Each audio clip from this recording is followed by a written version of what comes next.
नमस्कार सांगमाने गोटे कहानीटे कहबी आ से कहानीटी मोर नुहे मु जनकठू शुणी गोटे पत्थर गोटे बिलरे पड़ता जितेबाला से बिलर चाषी चाष करने आसला से पत्थरटी को बहुत दूर को फिंगिदेला आ से पत्थरटी जा गोटे गोलाप गछ तले पड़ा आ से गोलाप गछ ताको हसीदे थट्टा करी कहला तू केड़े अनावश्यक वस्तुटीए तोते सब लोक दूर को फिंगी दौरान ताको बहुत लज्जा अनुभव करैला। किछि दिन गला सेही बाट देई जड़े शिल्पीकार जाउथिले आउ से पत्थरटी को तांको साथी नहीं गले आउ से पत्थरटी को प्रभु जगन्नाथंकर आकार देले। किछि दिन परे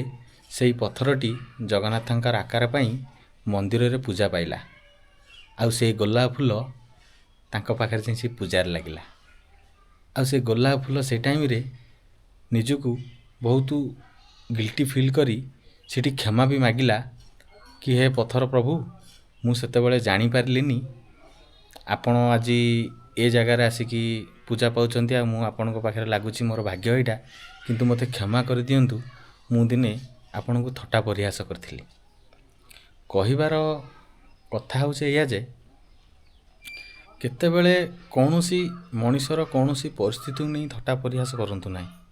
कारण आज जे छोट अच्छी काली से हुए तो बड़ हो एमती हो पारे मु आज बड़ अच्छी काली छोट हो केबे काहाकू छोट नीच नजर रे देखंतु नाही समस्त को सम्मान दियंतु आ भल पाइया दियंतु।